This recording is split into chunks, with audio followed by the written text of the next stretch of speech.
Well, everyone, this is it.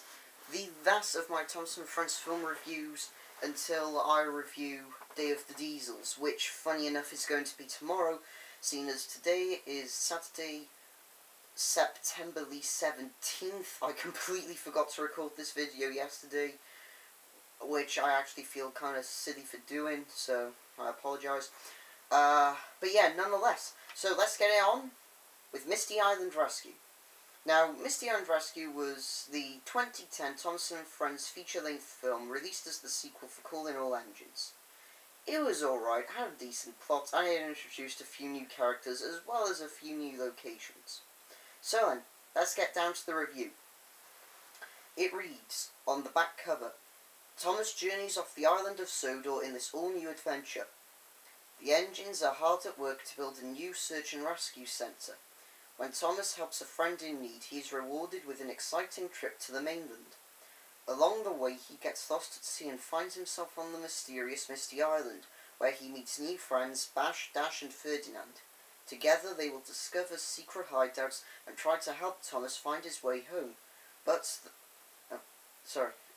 will the Fat Controller's search party ever find Thomas? Find out in this action-packed adventure the whole family will enjoy!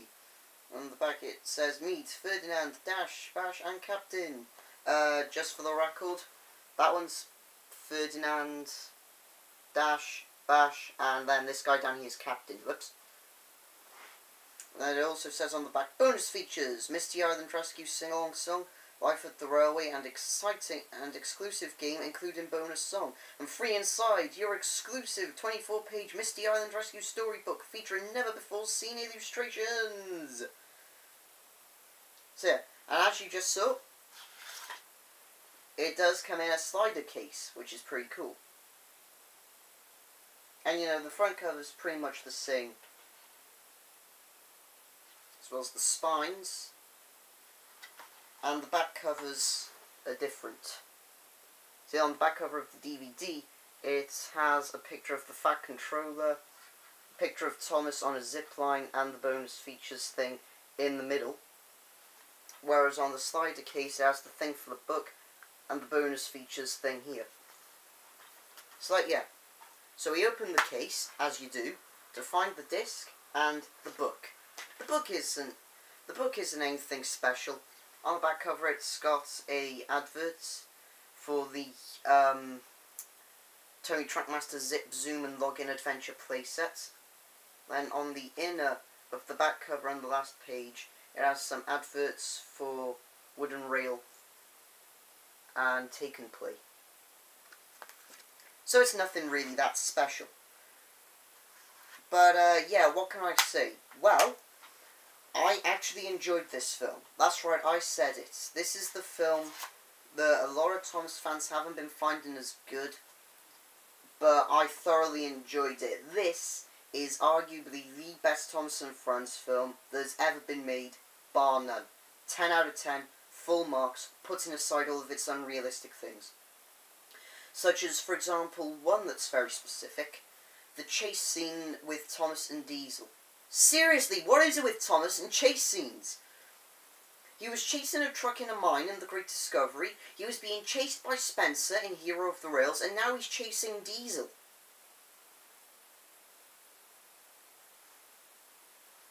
Ah! What gives?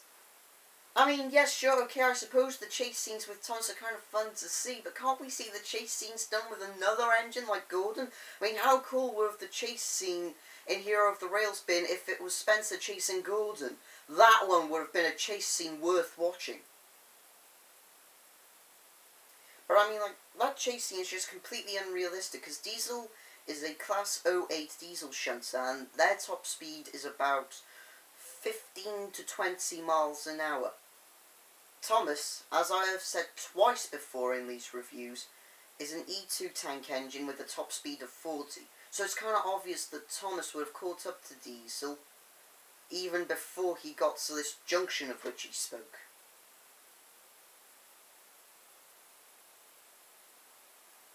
But yeah, all in all, like I said, Misty Island Rescue is a very, very good film. So it's like, you know, it shows them building the rescue centre, and it's like, cool! It's a rescue centre! And the Fat Controller says that it's being built of the strongest wood available, which is Joby wood. And then something really strange occurs, because it then cuts to a scene down at Brandon with Thomas and a few of the other engines, one of them being Hero, as seen in Hero of the Rails.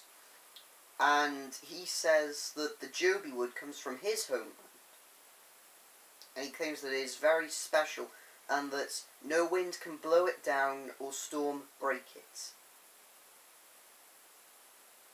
So how'd the chainsaws get through it?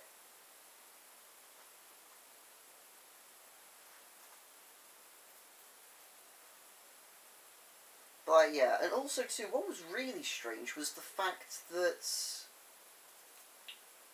correct me if I'm mistaken, but I'm pretty sure there was one scene where Spencer went back to the mainland in Misty Island Rescue, so it does have to be asked, how, or when even, did he return for Series 14? See episode Oh the Indignity, for what I'm on about.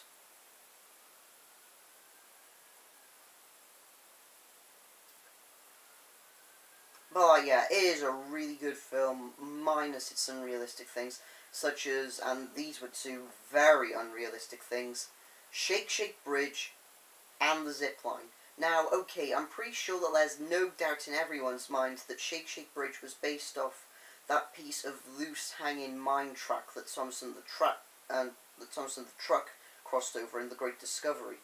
I suppose that's understandable, but the zipline? Come on.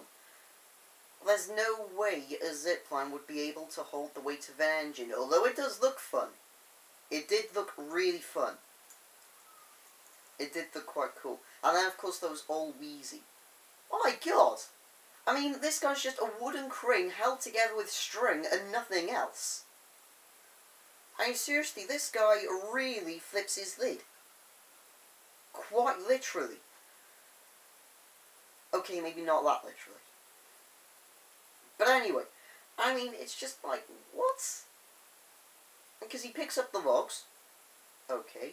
Then he starts doing this really strange spinny thing, throws them into the lake. What the shit? Like, yeah, you know, I'm just saying. This is, like, really strange. I mean, this is a crane that has suddenly got a mind of its own and throws things. Yeah. And then there, of course, was the biggest, or should I say, longest, unrealistic thing of them all, which was the Sodal to Misty Island Tunnel, which apparently is under the surface of the ocean. I mean, yes, sure, okay, this has already been done, hence the Eurostar tunnel. Come on. That's a diesel engine, okay? Diesel engines, as we know, don't emit smoke, they emit exhaust fumes. Steam engines, on the other hand, as, again, we all know, emit coal. Or, sorry, they emit steam from their funnels. And because it's obviously an enclosed area, it will have obviously choked all their drivers.